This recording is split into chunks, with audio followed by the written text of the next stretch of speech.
Will, how's it feel to be stepping back onto your old home ground?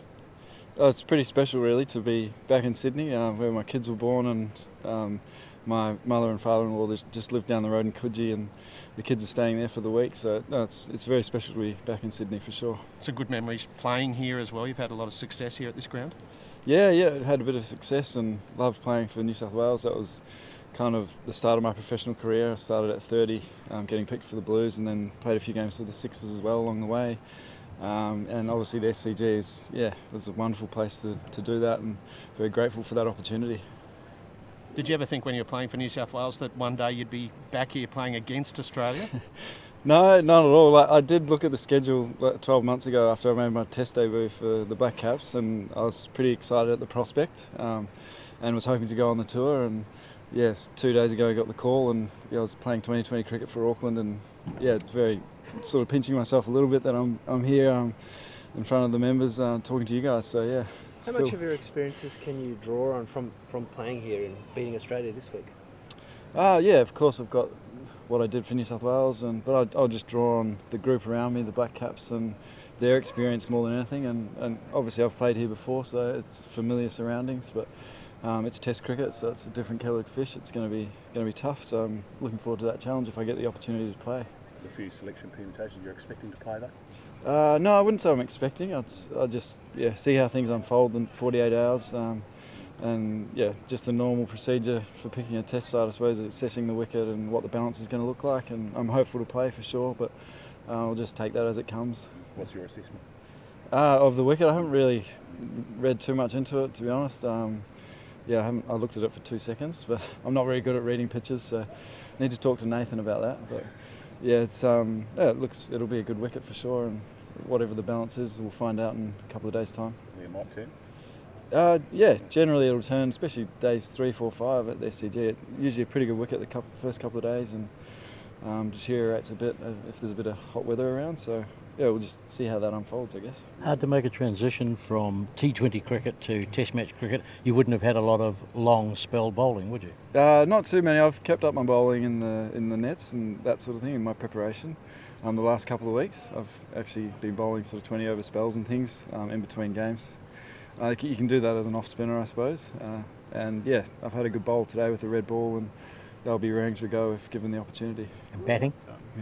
Yeah, my batting's going all right. I'll just keep working on that, and I guess if I get the opportunity, I'll give it everything and trust myself in that respect. Yeah. Who are the New South Wales influences on your bowling? Was it O'Keefe, Lyon, those sorts of people? Yeah, absolutely. I mean, I spent a lot of time training in the nets, as I didn't play that many games over 4 years, so I bowled a lot with Sock, Bo Casson was our bowling coach, and always chatted to Nathan when he was around and tried to feed off him. Obviously the GOAT of off-spin bowling. He's got a very pure action. It's pretty nice to watch. So I learnt from those guys, and particularly Bo Casson, Anthony Clark, those kind of guys, and also spent a bit of time with Greg Matthews, who always gives a different perspective on things, and he gives you a few really good words that stick in my mind along the way. How'd you go bowling to Steve Smith in the nets?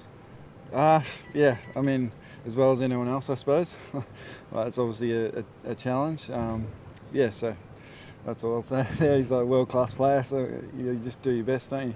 Well, what prompted you to leave New South Wales? Did you sort of actually get a call from New Zealand cricket? No, I didn't. I played one first-class game 2 seasons ago for New South Wales, and I was 33, and I sort of thought, why don't I try and play more cricket? So I spoke to Mark O'Donnell at Auckland Cricket, and there was an opening there. I knew one of their spinners was retiring, basically, so they said, come over and you'll play all the 4-day games. So I was like super excited about that.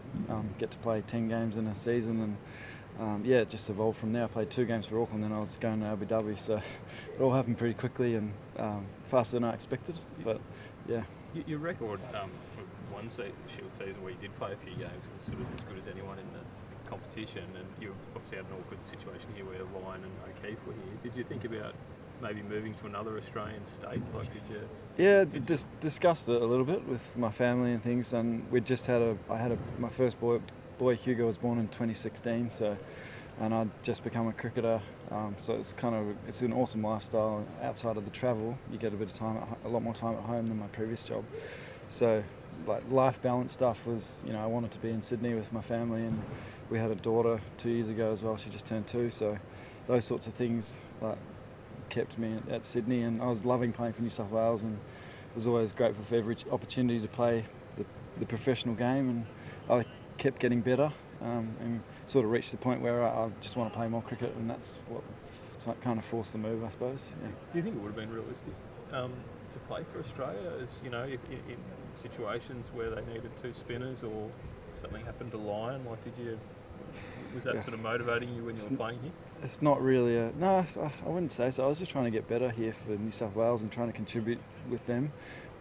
It's hard enough getting into that side. From my experience as a kid and growing up and looking at the New South Wales team, they were always very strong, and it was very proud to receive my baggy blue hat for New South Wales. So that was a dream in itself, and something I'm proud of, and always wanted to play for New Zealand as well in the back of my mind, growing up originally in Wellington, and then always been an All Blacks fan, and you can ask any of my mates, I've been a strong New Zealand supporter my whole life, so that made it all the more special to get my Black Caps debut. What was your other job, and how much better is cricket? It's a lot better. Yeah, I was a chartered accountant, so I did my CA, and I had good opportunities in the jobs that I had in Sydney, and did enjoy parts of it, but the sitting at a desk all day was a bit tough and not the healthiest occupation for me. So yeah, being in cricket is amazing. It was a dream to get there at 30, and I'll never forget when Nathan Lyon had his second daughter, and that was my 3rd Shield game, which upgraded me to a full-time contract in 2014, and I was just in tears in the car park there, just realising that I was actually going to be a cricketer. Like, what the hell? It was just a happy, very happy moment for me. So, yeah. Last couple of weeks. No, I had Christmas in Auckland with my family. Yeah, so I've been playing for Auckland, the Aces, the 2020 comp over the last couple of weeks, and that's been good fun. But yeah, it's nice to be here in Sydney.